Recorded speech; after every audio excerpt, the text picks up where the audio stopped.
available for drinking water. Ka Meghalaya State Olympic Association kan Pynlong ke Meghalaya Games 8,000 RPR ka banstang nadu ka arterik ubnai Jemmang hadu inyo terik ubnai Jemmang 8,000 RPR ha Sports Authority of India campus nehu. Haba ajeng krench kila patai kubor u General Secretary ke MSOA iba finally El Pariat ilaong. Ba ke Meghalaya Games 8,000 RPR kan long ka limpung yelek kai ka bahe. Ha ka ba kilakin thup shushu sa santali ki jat jeng yelek kai na lor ki bala don lupa ki bala Pynlong house nem 8,000 khatsal.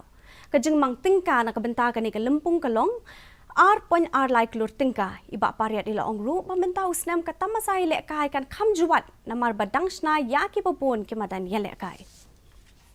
Very big mega event. We are receiving more than 5 million support to the last done in 14. We have 2677 athletes as registered by the different state station, 296 coaches and managers, 358 technical officials, 380 volunteers, and the budget given to us by the government is 2.23 crores. Khasi